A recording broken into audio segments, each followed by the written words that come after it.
And because this limousine has such big windows, you actually can get a glimpse inside through the armored glass, and you get a quick sort of silhouette of the president. And for folks who've been standing outside, that can often be enough. And that might be it, actually, for those who are standing by. We've seen the crowds and waded through them.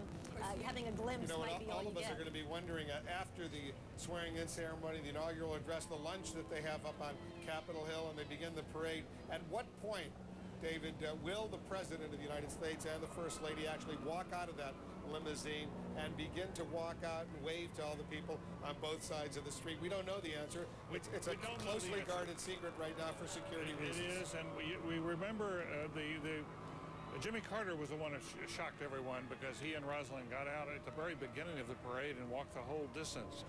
In today's environment, with the security being what it is, the president would never be allowed to do that again.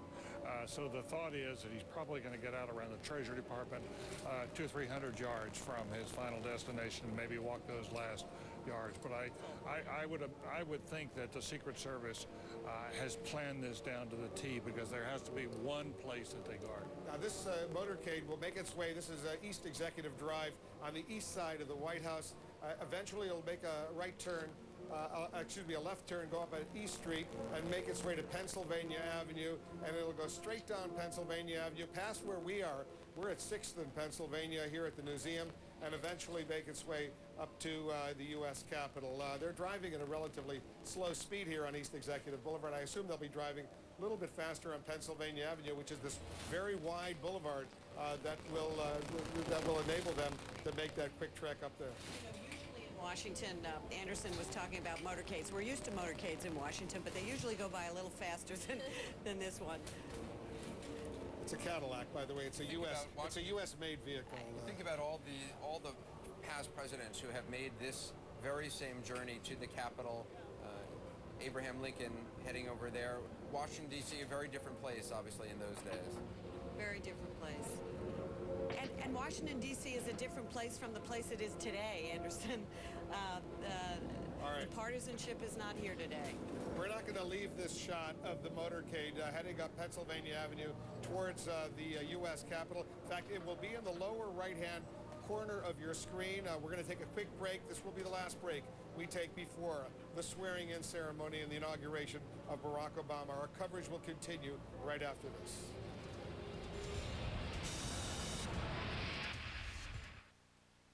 We need to send an expert. A walking, talking, know-it-all. Expert. A guru. How about Wu? Wu will do. Where to? First stop, Peru. Then send Wu to Kathmandu. What's next? Timbuktu. And area code 212. So Timbuktu, Kathmandu, Peru in 212? All by 2:30. Not a problem. Need an expert? Push a button. That's the human network effect. Learn more at cisco.com/newways.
Clean coal technology is something that can make America energy independent. And by the way, we can create 5 million new jobs in clean energy technologies. This is America. We figured out how to put a man on the moon in 10 years. You can't tell me we can't figure out how to burn coal that we mine right here in the United States of America and make it work. Some questions demand answers, so we at CNN search for truth. Let's go.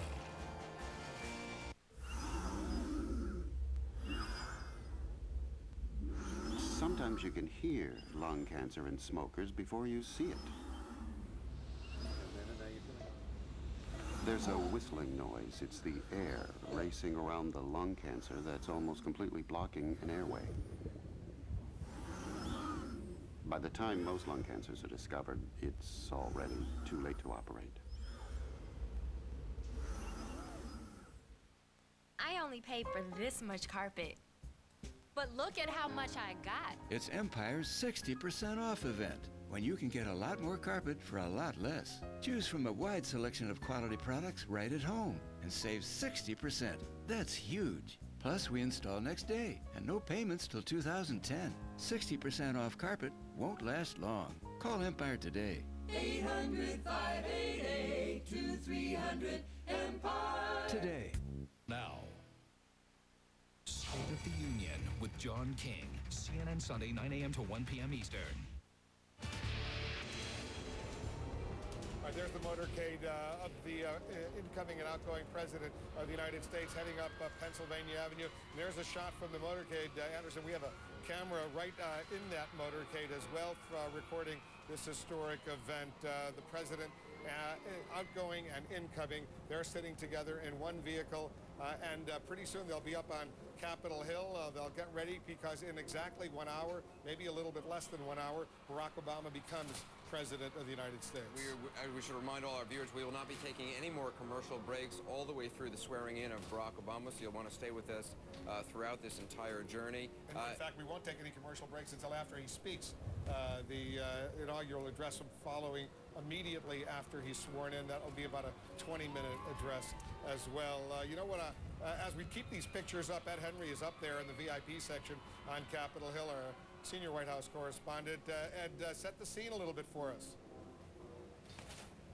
Well, it's interesting, Wolf. I can see from this vantage point here, right where Barack Obama is going to be delivering that inaugural address, just a few dozen feet away. Also, Senator Edward Kennedy. We know he's been ill with brain cancer. He's walking with a cane, but he's there. He's looking healthy. I also can see just a few feet away from Senator Kennedy, Senator John McCain, who obviously wanted to be there to be sworn in today. That was not to be. There's also obviously a lot of celebrities here. John Cusack, the actor, is here. First of all, Anderson Cooper has been wondering, how does someone like you get tickets to an event like this? I don't know. I sort of feel like Zelig. I don't know quite how it happens, but I've just magically appears. Yeah. There's a sea of people right out there that you and I have been marveling at all morning. All morning. From here to the Washington Monument and the Lincoln Memorial. What do you think when you look out there and see that crowd? Well, I think it's just humbling and awestruck. You know, all the hyperbole you could think of, and you just think, you know, they always said it was possible, and they kept telling us it was possible, and you look out and you think it's possible. Steven Spielberg is here as well. Steven, thank you very much for joining us. What is going through your mind? You see this crowd of people here. We're just moments away from watching Barack Obama be sworn in. What's going through your mind? Well, I can't wait to hear what Barack Obama has to say to all of us. He's just an amazing, you know, force of energy. I'm also looking out here and saying I couldn't afford to do the shot in a movie. Very interesting. Thank you, Steven Spielberg. Back to you, Wolf and Anderson. Thanks, All Wolf right, and Anderson. Steven Spielberg, he can afford to do any shot he wants. So that you were pointing out that Cusack, he's being a little bit modest. He actually was a very big supporter of Barack Obama. If you remember back when he was running for Senate, it was John Cusack, who was a local guy, would give a lot of support there, and it actually helped push him over into popularity in the Senate race. So when he says, I don't know how I got my tickets, he's being a little bit modest. That's not the case. He's been a longtime supporter, well before I think even he thought about campaigning for the race, and of course, Joe Biden just entering the building, waiting to see one glimpse of Barack Obama and President Bush. And you know, I want to also let our viewers know that, you know, they were expecting really horrible weather here on this day. But if you take a shot of Anderson Cooper and Wolf Blitzer right now, you'll see we took off our overcoats. But there's the First Lady and the incoming First Lady. They're already there. They've gotten out of their limos and they're walking in. There are going to be heaters up there on Capitol Hill for them. But there's no doubt that the weather is definitely better. Barack Obama has now arrived on Capitol Hill, and he's outside. He's getting ready to walk inside as well. They're going to be almost, I'm guessing, about 55 minutes before the actual swearing-in ceremony takes place. When you said that picture a minute ago of Michelle Obama. She's wearing an Isabel Toledo. They have announced she's a Cuban-American designer. Jill Biden and Lynn Cheney, the wives of the vice president-to-be and the current vice president walking in. They're followed by the honor guards. And there's George Bush and Joe Biden. George Bush and Barack Obama as they're walking in into the historic chambers. There's a roar going through the crowd. We are a few blocks away, and you can hear it from here. I assume that on the Jumbotrons, they are seeing some of these pictures. They know that Barack Obama is very close to coming out on that platform. Once he does, that crowd will go crazy. Not only the people who are up front and can actually see him, but those further behind, they'll see him on those huge screens that have been assembled on both sides of the National Mall, and they will be watching every step of the way. Those are giant Jumbotrons, and people will get even more excited than they already are. And then I suspect, and I'm sure, what will happen is once the swearing-in ceremony takes place, it will be very quiet. You know what? Let's listen to the U.S. Marine Corps band a little bit as we watch these pictures.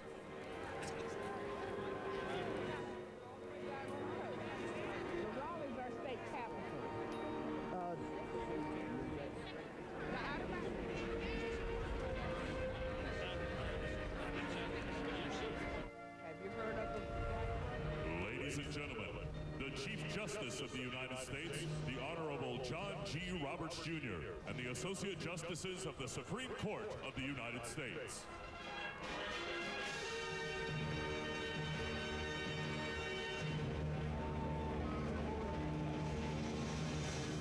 Justice will be in charge of swearing in Barack Obama. There he is, John Roberts, walking in with 7 other justices. One of the justices decided not to attend, as we heard earlier from Jeff Toobin. This is one of the few events in our government in which all three branches of government are involved in one single event. You have the judicial branch, legislative branch, as well as obviously the executive branch. The only other event, to my knowledge, is an impeachment of a president. A joint session of when the president comes up to give a State of the Union. He then has the House, the Senate. But the Supreme Court doesn't have an active role. But it comes. No, it does not have an active role. This is the only event in which they all three have a role to play. That's right. And this journey from one end of Pennsylvania Avenue to the other is something that the president will do a lot in the upcoming 4 years. Yeah, I keep thinking as I'm watching this today, there's so much joy attached to this because recently when we've had processions in Washington with these black limousines, they've been funerals. Ronald Reagan and Gerald Ford, we lost both of them during these last few years, and this one has such a different feel about it because it is joyful, it is celebratory.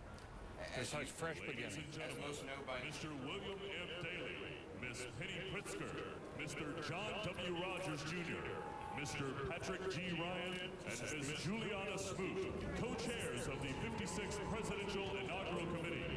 Let's talk a little bit about what is going to happen in the next hour in run-up to the swearing in. Well, what happens now is the Obamas actually proceed to the Senate dining room. That they will have a chance to just relax a little bit and get ready as some of the other VIPs. The dignitaries are introduced to the crowd. The former presidents will be there. Former President Mrs. Jimmy Carter, former President Mrs. George H.W. Bush, and former President Bill Clinton, Senator Hillary Clinton, soon to be Secretary of State Hillary Clinton. It's interesting as we look at Hillary Clinton, Anderson and Gloria, she was supposed to be confirmed as the Secretary of State together with some others by the full Senate later today, but one U.S. Senator, Senator John Cornyn of Texas, decided to put a hold on that at least for one day, so she's not going to be Secretary of State at least for another day. Right. He also told Dana Bash, though, just this morning that he knows that she's going to get confirmed, but his complaint is about Bill Clinton's charitable foundation and the conflicts of interest that might cause. So ceremonially, I guess, he's holding it up for a day, but she will be confirmed. There's going to be an interesting moment at around 11:20, a little bit more than 10 minutes from now, when President Bush enters the stage. The band will play Hail to the Chief. That will be the last time the Marine Corps band plays Hail to the Chief for this president, and then moments after Barack Obama is sworn in, they will play Hail to the Chief this time for Barack Obama, and that will be the first time President Obama hears that played for him. I just want to also point out that what's happening right now is being seen not only by millions, tens of millions of people in the United States, but we're on around the world. People are watching in 240 countries and territories right now. There are already estimates that more people will watch this event than have ever watched anything in the history of television. This could be the largest audience ever, the largest audience for a show in the United States. Years ago, the final episode of MASH had more than 100 million people watching. I suspect this one will have a lot more than that in the United States. When you add up all the various television networks that are carrying this live, CNN is carrying it live around the world. So we're talking about hundreds of millions of people. A lot of folks who will at work be watching right now watching this online, both CNN.com as well. Yeah, people who have to work, they, I'm sure, will taking a look in their computers. In many ways, it's the world's inauguration. It's not only an American inauguration, and it is sending a message to the world of new hope about what America represents. At a time there have been disappointment around the world and what we've been up to, this has rekindling that flame. So this is it's memorable in so many different ways. Barack Obama has said that only in America is his story possible, his personal story, his personal journey, his family's journey of his mother and father coming together and his upbringing. And it's what's connected him to so many people who also think, well, only in America is their story possible, too. Whether you're a Native American who've come here from Europe as an immigrant, you have come here because you're a descendant of slaves, you've come here You for see the whatever former reason. vice presidents coming in. You saw Dan Quayle, Al Gore, and there's Walter Mondale and Mrs. Mondale. They were invited. They're attending just as the former presidents. You're going to be seeing and hearing from them. You're not going to be hearing from them. You're going to be seeing them very soon as they get ready It is to walk remarkable in. to think on this stage, on the west front of the Capitol, just about every person who we have watched over the last 20 years or so in government is there. I mean, this is the power of our country. If you can get a ticket to this and you're invited to this, you go to this because it is such an obvious moment in history. And you talk about how our country is able to self-correct and change. I mean, just think of Barack Obama putting his hand on that Bible, pledging to defend the Constitution of the United States that originally counted a black man as 3/5 of a person. And now he's president. Future Attorney General of the United States, Eric Holder. It is, as you say, Anderson, because there are so many defeated rivals on that stage, people who wanted to be president. It is reaffirming about the fact that at the end of the day, in a democracy, especially in this democracy, we try to put down our differences and join as one. And that is I think that keeping that spirit alive is very much the purpose of Barack Obama's inaugural. I might just note. Sean Donovan, future head of Housing and Urban Development. I went to high school with him. We should tell our viewers we have just received a copy of the inaugural address. That it's not always true that the members of the press get a copy. Sometimes it's still being written in that car on the way up. But we can't say anything about it, but we have just received copies. It's a speech that Barack Obama has been working on now for several weeks. We were told it had largely been finished, what, about a week or so ago? Yes, but he's somebody who actually writes his own things, and he's written 2 books, as you all know, and he's somebody who works very closely with his speechwriter, but continues to tweak it until the very end because he believes in the power of words, as What we you know. see now, you saw Eric Holder at the bottom. These are members of the incoming cabinet of Barack Obama's administration who are coming in. They'll be escorted into their seats as well. I also want to let our viewers know we're going to be doing something rather extraordinary in the next few minutes. We've ordered an exterior shot of the mall from way up in space, a satellite image. We'll take a picture of what's happening here in Washington, D.C., GOI 6 satellite to be precise. We're going to get the view from space. We're going to turn that picture around as quickly as we can, and you're going to see what this would look like if you were flying overhead from space, from a satellite.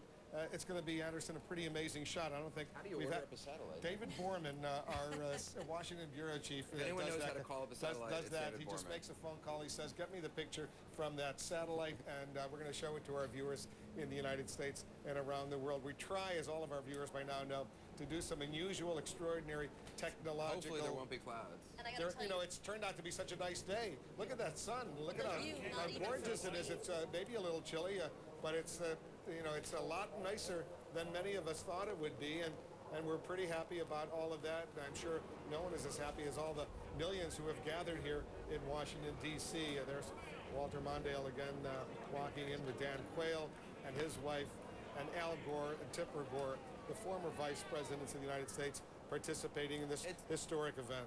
It's interesting. I mean, we look at these pictures of these powerful people on the West Front who have access, who have tickets. I think the real story, though, of today is turning the cameras around and seeing the more than million people out who have come here from all around the world. We've been talking to people over the last couple of days. I mean, literally from every country Absolutely. you can imagine. Talking about it as a pilgrimage, having to be here for a moment, and not just the moment of putting his hand and taking the oath of office, but as you said, you know, imagine there was a time when a black man was worth 3/5 of a white man. So the idea that that same black man who would have that percentage, if you will, could be president of the United States. It's not about Barack Obama. It's about a country's history really moving forward for a lot of people. And so many, I mean, we talk about that hundreds of years ago. You know, what a lot of young people, especially watching today, don't even realize is that in our lifetime, I mean, in our lifetime in states in the Union, Barack Obama's parents could not have gotten married in Interracial Virginia, marriage, in Maryland. I mean, there are places. The Supreme where Court it was didn't simply overturn outlawed. that ban until 1967. That was not so long ago. Which all speaks to the possibility of America. I mean, that's what this is about. That's why everyone is on the mall today. That's what they're applauding, not only Barack Obama, but he does represent the possibilities. Let's listen to the color guard for a moment.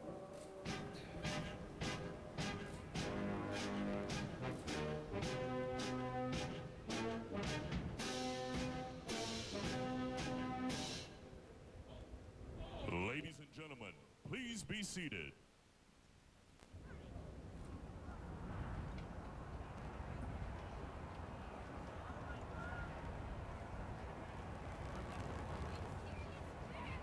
The Obamas are about to be announced, we believe. First, Mr. and Mrs. Bush.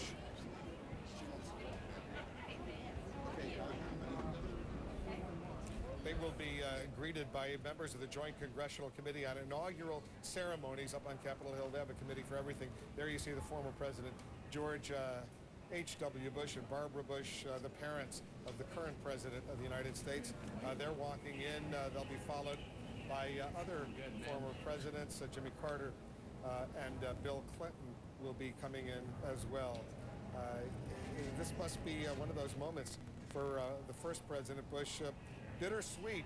On the one hand, he sees his son winding up 8 years as President of the United States. At the same time, he sees his son leaving office, at least if you believe all the public opinion polls, not very popular right now. Seems to be struggling, David, a little bit as he's walking down President Bush. He is. He clearly age has taken a toll on him now. But I must say, this is a man who is, you know, they may be bittersweet, but he's also profoundly grateful. And there's Jimmy Carter, Rosalind Carter, the former president, former first lady. They're moving along rather briskly as they get ready to take their seats up at the VIP section on Capitol Hill, the west front of the U.S. Capitol. And Anderson, we should be seeing Bill Clinton walking in very soon. I assume Hillary Clinton will be walking with Bill Clinton, even though she also has another hat as not only a United States Senator, but also as an incoming member of the Obama cabinet. That is what we have been told to expect. And after the former presidents are seated, then the vice presidents will come. Then current President Bush will emerge, and then, of course, the Obamas. It's worth remembering about the Bushes. 3 generations of Bushes in a row have sat on that platform for presidential inaugurations. That's a remarkable story. And that was one of the reasons Barack Obama gave for his election. He said it's enough of the Bushes and the Clintons. Power passes, as it should. And that's another thing, which is the passing of a torch in so many ways. What we haven't talked about is the generation, the post-baby boomer generation, really feeling that Barack Obama is their president. Bill Clinton and Hillary Clinton, they're walking out right now.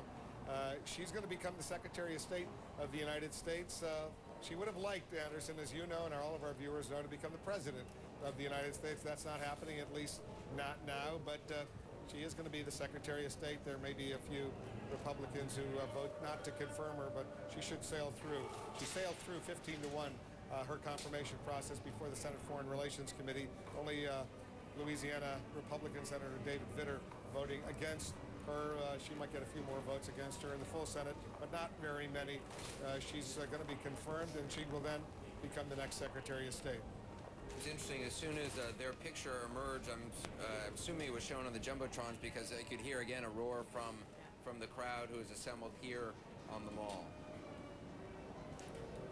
Yeah, Bill Clinton was up there a few times taking the swearing-in ceremony himself in '93, January '93, and January '97.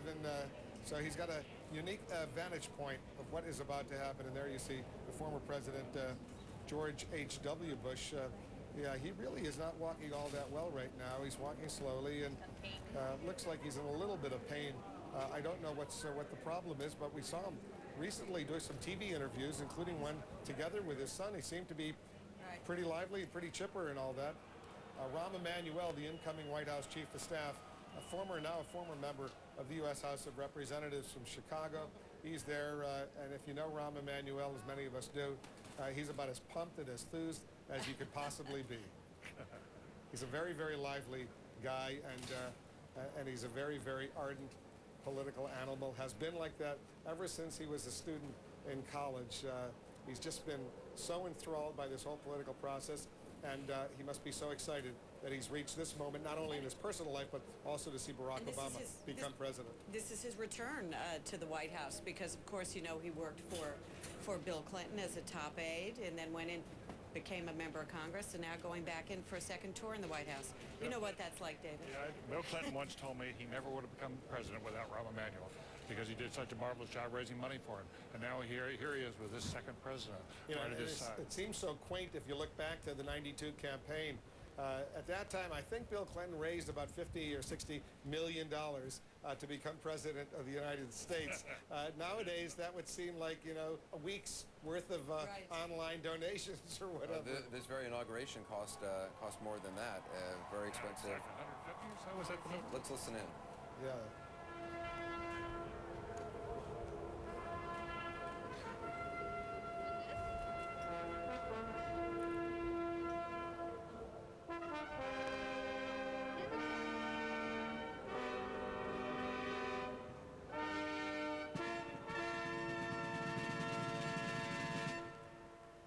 Ladies and gentlemen, the 39th President of the United States, Jimmy Carter and Mrs. Rosalind Carter.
Ladies and gentlemen, the 41st President of the United States, George H.W. Bush and Mrs. Barbara Bush. Thank you.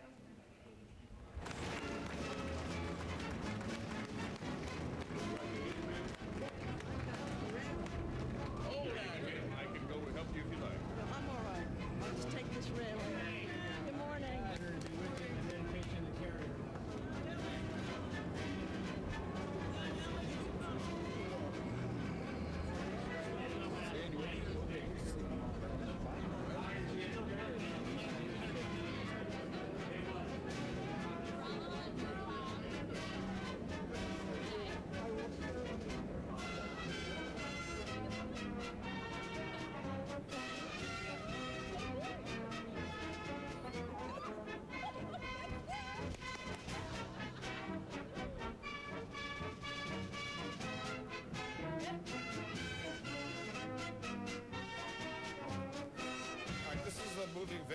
the south lawn of the White House. Boxes coming in, boxes going out. Anderson, even as this amazing, awesome swearing-in ceremony is taking place on the other side of Capitol Hill, look what's happening over at the White House. Let's listen into the introduction of the next former president.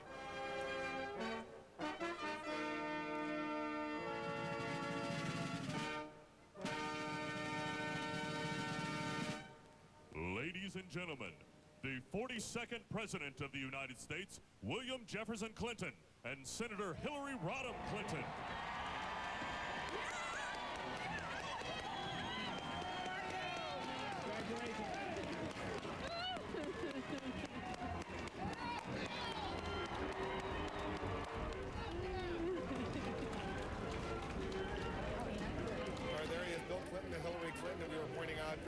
Hillary Clinton, she will be the next Secretary of State, even though she won't be the Secretary of State on this day when the Senate later will convene and will approve, confirm some other cabinet nominees, but not Hillary Clinton. Senator John Cornyn, as we pointed out, of Texas, saying that he's going to put a hold, at least for one day, on this confirmation because of questions he still has, presumably a few other Republican members, involving Bill Clinton's foundation and charitable gifts to that foundation.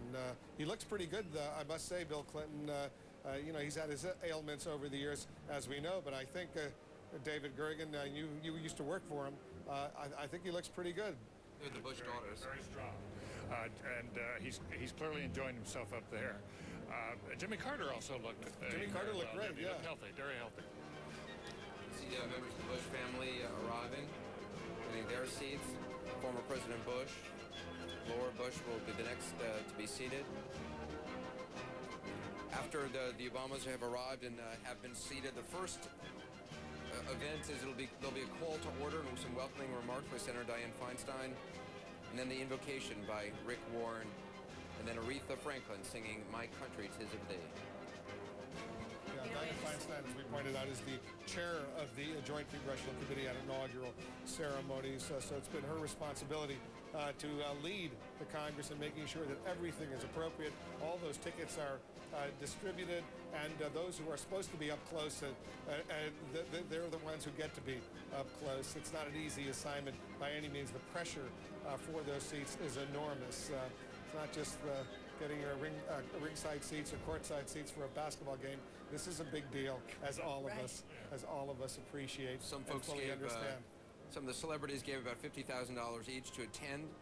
Paid that money to the inauguration fund, got them tickets to the ceremony, to the parade, and to a ball as well. After Aretha Franklin performs "My Country 'Tis of Thee," the Vice President will have the oath administered by Associate Justice Stevens. It's an oath. The Vice President's oath is different than the oath that the President takes. The President's oath is written into the Constitution. The Vice President's oath is the same oath taken by members of Congress. And there are the kids, Malia and Sasha. They're walking in and as you well. can hear this crowd roar from where we are at that picture of Sasha and Malia, two very popular little kids. Yeah, as popular as the president-elect is and Michelle Obama, these kids are at least as popular. And there's Mrs. Robinson. No doubt. That's their grandmother, Mrs. Robinson, who will be living at the White House with them. And both Barack and Michelle Obama very happy that Michelle Obama's mother, Mrs. Robinson, is going to be there. I sense Soledad O'Brien's kids are watching right now. Very excited. And taking notes on those two little girls and what they're wearing and how they're wearing their hair. You know, it's so much fun to watch the two of them with broad smiles, not looking nervous, because imagine the crowds around them and how difficult that might be. And they are just smiling broadly. I love that. They look really, really happy. Imagine and what this year has been like for them. It has got to be just surreal, extraordinary experience. And now they see their father more than they have in the last 2 years because they live right over the shop. Yeah. They will. They'll see a lot of their dad, and I'm sure they'll be real happy about that. And once the crowd sees them, there's going to be an eruption of excitement. These two little girls have really captivated the imagination of the American people. There you see Lynn Cheney on the right of your screen and Laura Bush on the left of the screen, the outgoing wives of the Vice President and the President. Look how full up it has become. Earlier when we went on the air about an hour and a half ago, up by the Washington Monument, there was a lot of grass to be seen. There was no grass to be seen now. I can't tell if it stretches all the way to the Lincoln Memorial, but it certainly looks like it does. At least up to the Washington Monument, it's pretty jam-packed. There she is, Aretha Franklin. Yep. And she's going to be performing and electrifying this crowd as well. The First Lady of Soul. She's the... Keep in mind, there are 3 First Ladies on this stage. Aretha Franklin, the First Lady of Soul. born in 1946 in Memphis, Tennessee, and her experiences with discrimination and segregation. And again, her appearance, of course, she is a fabulous singer, but also what she's experienced in this nation. Watch this. Here's this introduction of the kids. By Assistant Secretary of the Senate, Sheila Dwyer.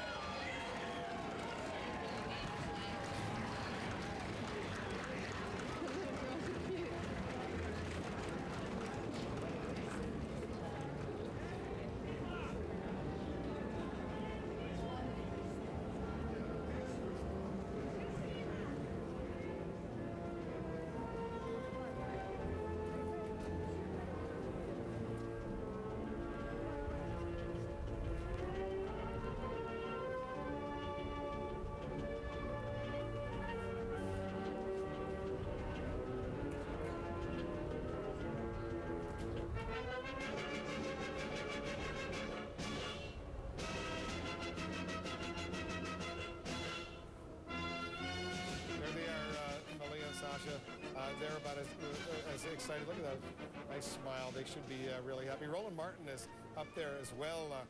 Roland, tell us where you are and what it feels like. What are you seeing? Ladies and gentlemen, the First Lady, Hold Mrs. on. Laura Bush, and the wife of the Vice President, Mrs. Lynn Cheney, accompanied by Secretary Chow, Mrs. Bennett, Mrs. Boehner, and Republican Staff Director of the U.S. Senate Committee on Rules and Administration, Mary Suit Jones. Hey, everybody.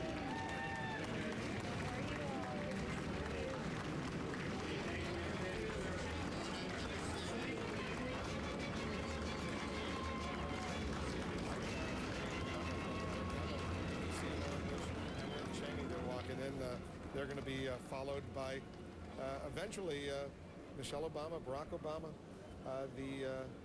President Bush will be coming in, and then this formal process will begin, the inaugural ceremonies.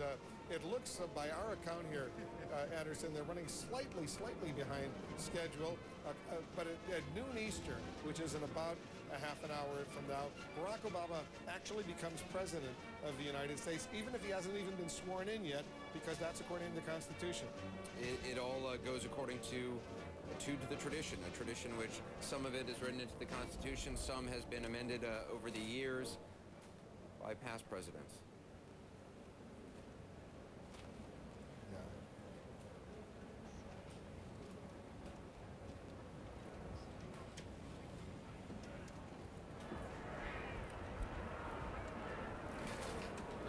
Barack Obama will, of course, give the inaugural address. He's supposed to start it at 12:01, but as you said, they are running a little bit behind schedule.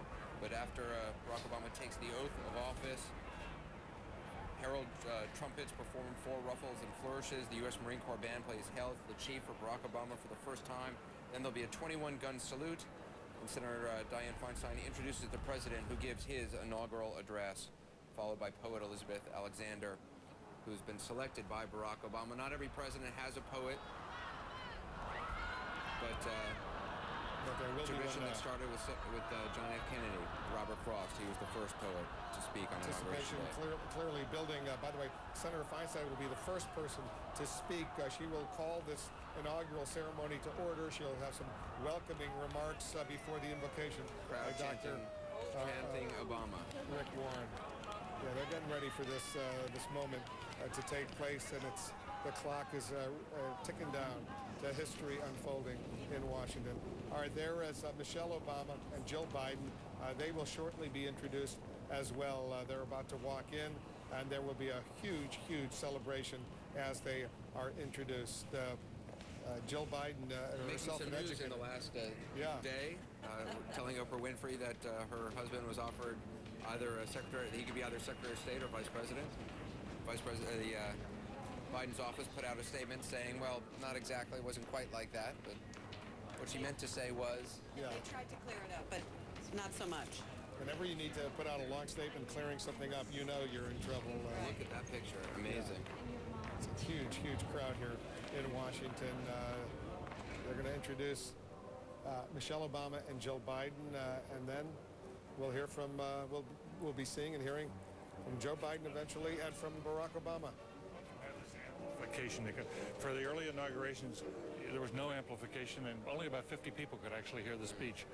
Very closely gathered in. This you can hear the sounds all the way. We must be at least a half mile to a mile This away. is even piped, and also the video jumbotrons are out on the parade route, so people have had to decide whether or not they wanted to go to the mall to try to say they were able to be on the mall for the inauguration or on the parade route.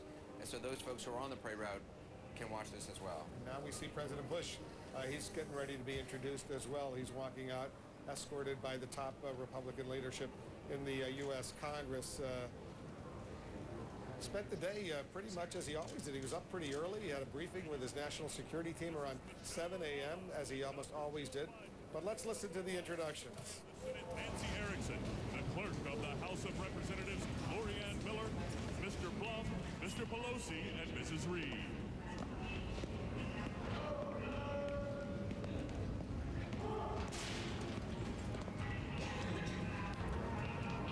There he is, President Bush. He's inside the crypt in the rotunda, getting ready to walk out. He'll be introduced, and he'll be followed by Joe Biden, and he'll be followed by Barack Obama. They'll be walking out for the swearing-in ceremonies. Michelle Obama has just been introduced. There she is. She's walking down those stairs with Jill Biden, the wife of Joe Biden, the incoming Vice President of the United States. It's exactly 1 hour from now, President Bush is supposed to board Executive One, the helicopter which will take him to Andrews Air Force Base. All of this will, history will change in this next hour. Yep, there's no doubt about that, and there's no doubt that the entire world is watching right now as we broadcast what's going on. He's smiling. The people think he's going to be pretty happy going back to Texas, and burdens on him have been enormous, as we all know, over these many years. Bill Bennett, you're a student of history. You're watching this along with all of us here at CNN. Your thoughts upon watching this, the peaceful transfer of power?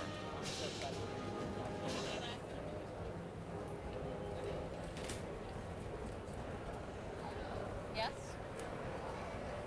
Bill Bennett, I don't know if you can hear me, but you're watching this. You're a student of history. What are your thoughts upon watching this, the peaceful transfer of power?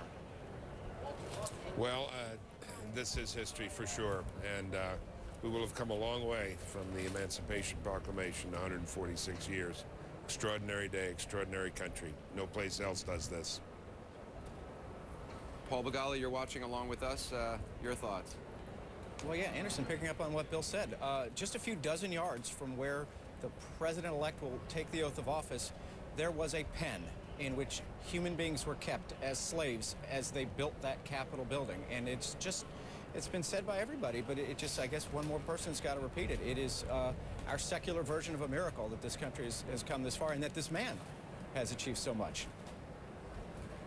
David Gergen, this building, which was in part built by slaves, the White House, which was in part built by slaves. As John King has reminded us over the last few days, both buildings built on the backs of slaves. And yet I think also overhanging this, Anderson, and very much alive in Barack Obama's mind, is not just the past, but the crisis of the present. And it's that to which he's, I think, going to address himself most forthrightly today, recalling the sacrifices of the past, what people have endured in the past, as a way to fortify us, to give us strength for the journey ahead. And there the Vice President Dick Cheney is being wheeled in. As we told you, he had an accident. He was moving some boxes in his new home outside of Washington, D.C. in McLean, Virginia, and he apparently twisted his back a bit. Doctors recommending he stay off his feet for a little while, and as a result, he's in a wheelchair, and they're going to wheel him out for the ceremony itself. Let's listen to this.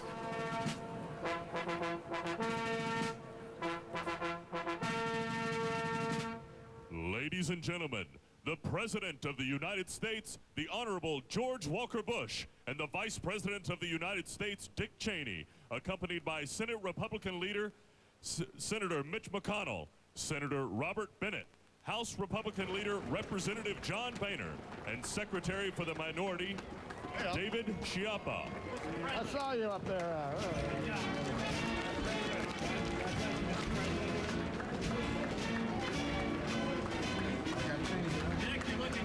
All right, gentlemen. President, keep up the good work.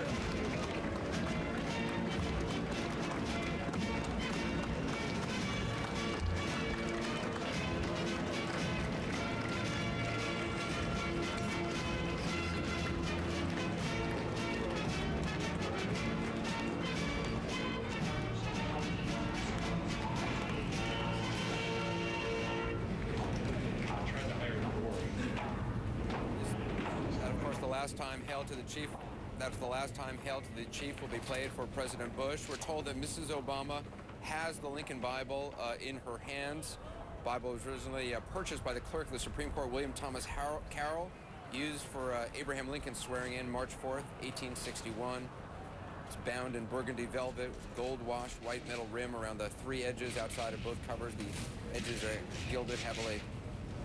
Here's Joe Biden. He's getting ready to be introduced as well. The incoming Vice President of the United States, Steny Hoyer, and Harry Reid will be escorting him into the chamber. He's going to be introduced, and of course he will be followed by the next President of the United States, Barack Obama. And then the formal inauguration ceremony will begin, as I said, with Senator Dianne Feinstein welcoming everyone and calling this event to order. This Lincoln Bible has not been used in a presidential inaugural ceremony since Abraham Lincoln himself used it. It's normally housed in the Library of Congress. I also want to point out, we saw the first President Bush, George Herbert Walker Bush, walking out earlier with a cane. I'm now told by Gene Becker in the former president's office that he has actually used a cane since his back surgery in December of 2007, and she wants to reassure all of us that former President Bush is in no pain. That's the way he's been since his back surgery back in 2007. Inaugural coordinator for the Joint Congressional Committee on Inaugural Ceremonies, Jennifer Griffith. Senate Deputy Sergeant-at-Arms, Drew Willison. House Deputy Sergeant-at-Arms, Kerry Hanley. Senate Majority Leader, Senator Harry Reid. House Majority Leader, Representative Steny Hoyer.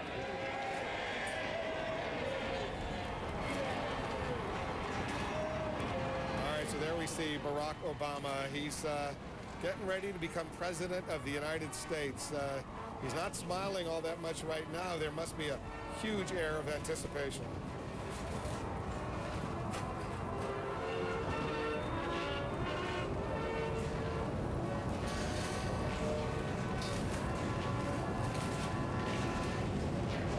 Ladies and gentlemen, the Vice President-elect of the United States, Joseph R. Biden, Jr.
To stretch some 2 miles all the way to the Lincoln Memorial. We're told, just got an email from someone who's back there, said there's still some room around the Lincoln Memorial. It's not completely packed, but there's the scene on the steps of the Lincoln Memorial.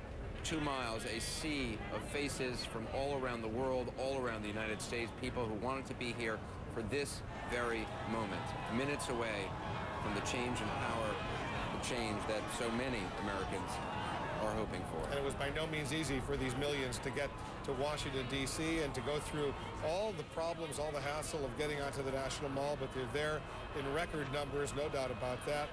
And they're extremely excited, but that's nothing compared to what is about to happen in the next few moments once Barack Obama is formally introduced, and then he's sworn in as the 44th President of the United States, and that's about to happen in the next few minutes.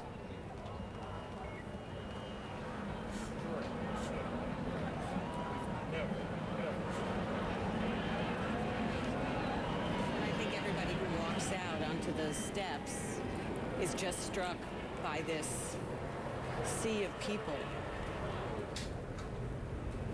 Yeah. Barack Obama is about to be introduced, and then the formal inauguration ceremony begins. Staff Director for the Joint Congressional Committee on Inaugural Ceremonies, Howard Gantman. The Senate Sergeant-at-Arms, Terrence W. Gaynor. The House Sergeant-at-Arms, Wilson Livingood. Chairman of the Joint Congressional Committee on Inaugural Ceremonies, Senator Dianne Feinstein. Senator Robert Bennett. The Speaker of the House of Representatives, Nancy Pelosi. Senate Majority Leader, Senator Harry Reid. House Majority Leader, Representative Steny Hoyer. House Republican Leader, Representative John Boehner.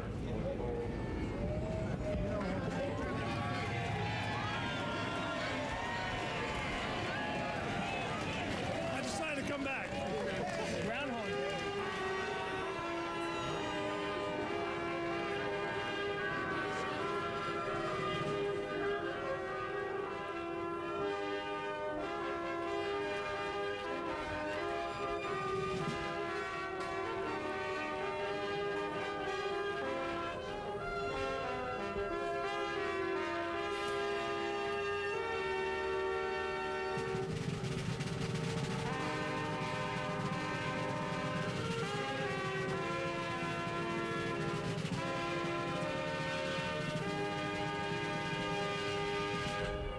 Ladies and gentlemen, the President-elect of the United States, Barack H. Obama.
Ladies and gentlemen, please take your seats.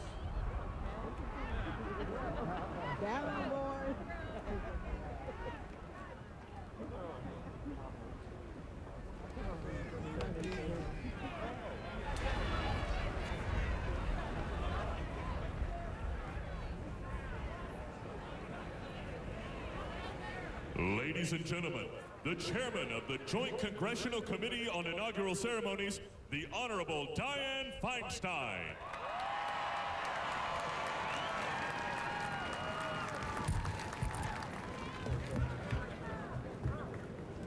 Mr. President and Vice President, Mr. President-elect and Vice President-elect, ladies and gentlemen, Welcome to the inauguration of the 44th President of the United States of America. The world is watching today as our great democracy engages in this peaceful transition of power. Here on the National Mall, where we remember the founders of our nation and those who fought to make it free, we gather to etch another line in the solid stone of history. The freedom of a people to choose its leaders is the root of liberty. In a world where political strife is too often settled with violence, we come here every 4 years to bestow the power of the presidency upon our democratically elected leader. Those who doubt the supremacy of the ballot over the bullet can never diminish the power engendered by nonviolent struggles for justice and equality, like the one that made this day possible. No triumph tainted by brutality could ever match the sweet victory of this hour and of what it means to those who marched and died to make it a reality. Our work is not yet finished, but future generations will mark this morning as the turning point for real and necessary change in our nation. They will look back and remember that this was the moment when the dream that once echoed across history from the steps of the Lincoln Memorial finally reached the walls of the White House.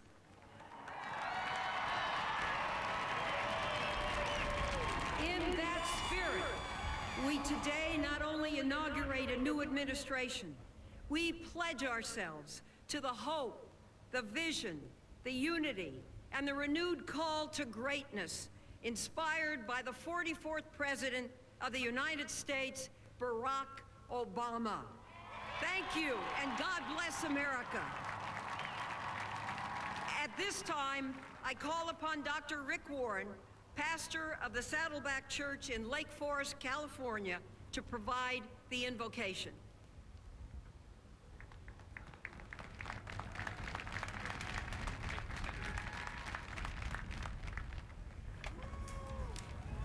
Let us pray. Almighty God, let us pray. Our Father, everything we see and everything we can't see exists because of you alone. It all comes from you. It all belongs to you. It all exists for your glory. History is your story. The scripture tells us, "Hear, O Israel, the Lord is our God. The Lord is one. And you are the compassionate and merciful one, and you are loving to everyone you have made." Now today, we rejoice not only in America's peaceful transfer of power for the 44th time, we celebrate a hinge point of history with the inauguration of our first African-American President of the United States.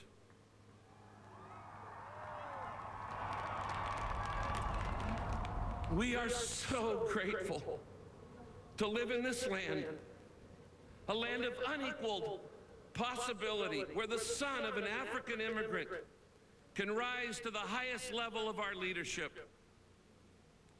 And we know today that Dr. King and a great cloud of witnesses are shouting in heaven,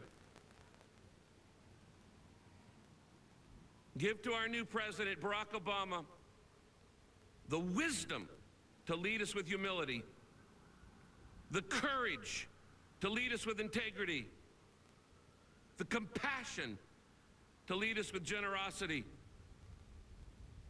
Bless and protect him, his family, Vice President Biden, the cabinet, and every one of our freely elected leaders. Help us, oh God, to remember that we are Americans, united not by race or religion or blood, but to our commitment to freedom. and justice for all. When we focus on ourselves, when we fight each other, when we forget you, forgive us. When we presume that our greatness and our prosperity is ours alone, forgive us. When we fail to treat our fellow human beings and all the earth with the respect that they deserve, forgive us. And as we face these difficult days ahead, may we have a new birth of clarity in our aims, responsibility in our actions, humility in our approaches, and civility in our attitudes, even when we differ. Help us to share, to serve,